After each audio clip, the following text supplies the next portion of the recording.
Today I'm going to be making pumpkin pie, the vegan style, without dairy products, so it's a little bit different, and I kind of rewrote the recipe.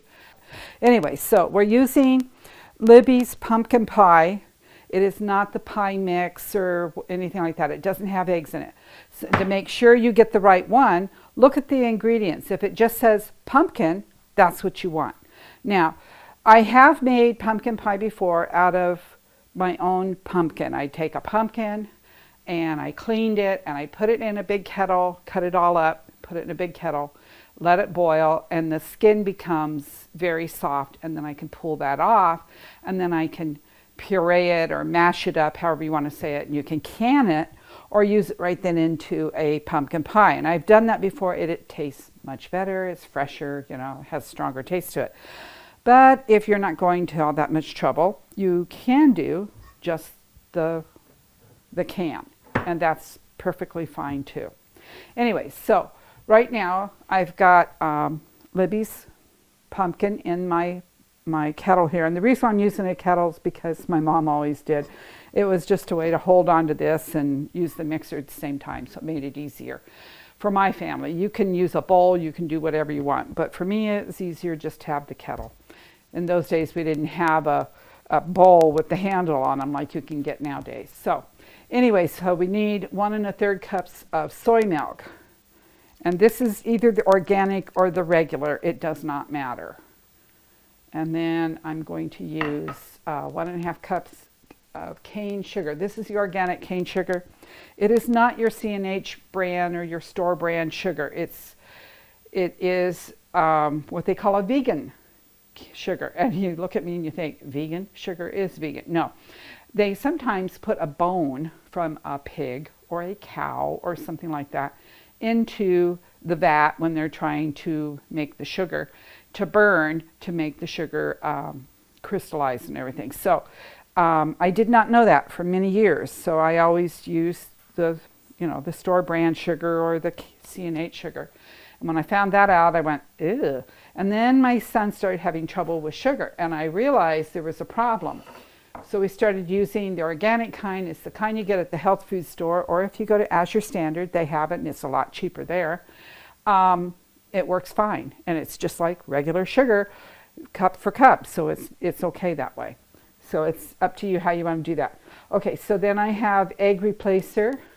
Now the egg replacer, usually you mix it with the water and you whip it and all that stuff. Well, the problem is if you are not careful, you're going to have little white spots in your pumpkin pie, and it drives me nuts when I see that. So I just add it dry and continue on and not worry about it. So that's what I'm doing.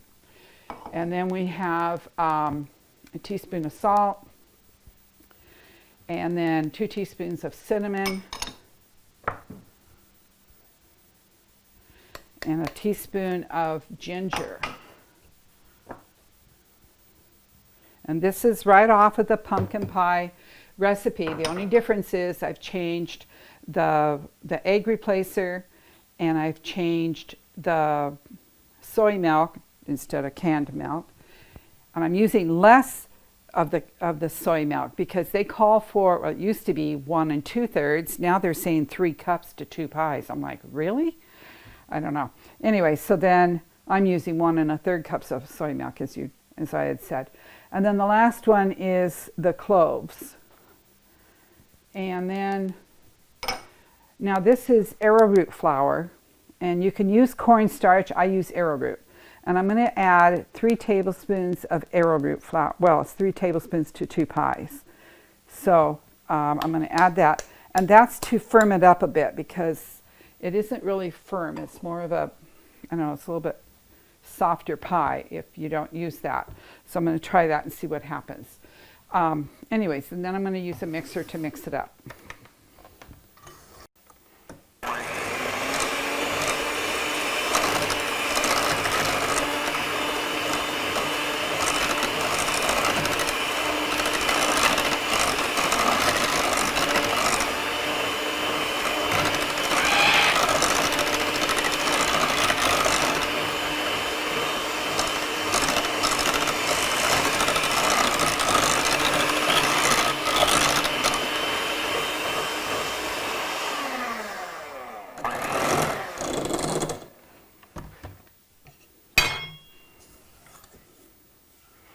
right, then we can pour this into our pie shell.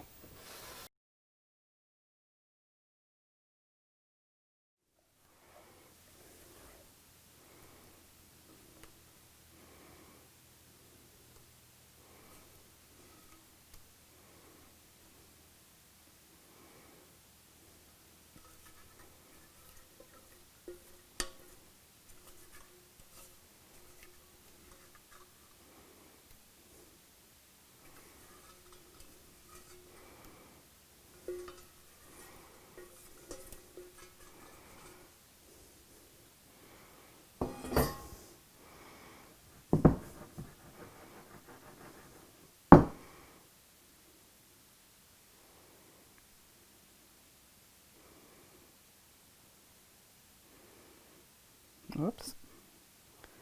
Okay, they're going to be a little brown. All right. So then we can just put this in the oven. And we're going to bake it about 1 hour at 350. I know the pie on the can says to bake at 425 for 50. Well, that's because you have eggs in it. So we're not going to do that, but we do have egg replacer in there, so it's a little bit different. Okay, as pretty as it's going to get. Okay, so we're back with our pumpkin pie. I've taken it out of the oven, and when I did, it was kind of bubbling a little bit. It cooked exactly 1 hour at 350, and don't let the bubbling scare you. That's okay. When you're cooking vegan and gluten-free or whatever else, it's a little different from all the other cooking. You don't have the eggs and the milk and everything. So anyways, it was bubbling a little bit. I just left it on the counter, let it cool. It was fine. It's been out now for a couple of hours, so it's very cool to touch. And I put a knife in it in the center to see if it's done, and it comes out a little bit on there, but not bad. It's not going to be completely like a regular pie would be with the eggs in it and everything, but it's pretty close to it. Anyways, you can see that the crust browned nicely. If it ever gets too much for the crust, you can take tin foil and put it all the way around. A little hard to do when it's hot, but put it around like that, and it'll keep it from browning too much. And then you can take it off at the very last to let it brown just a bit. Anyways, so this is our pie, our pumpkin pie. You can make it vegan, you can make it gluten-free, and it's good to taste, and it's a good pumpkin pie. You would never know the difference. I've had people taste it and go, it's gluten-free, really? Or really, it's a vegan? I said, yeah, it's vegan and gluten-free. And they're like, really? I didn't know. So it tastes just like the same. Anyways, enjoy your pumpkin pie, and remember to keep it practical.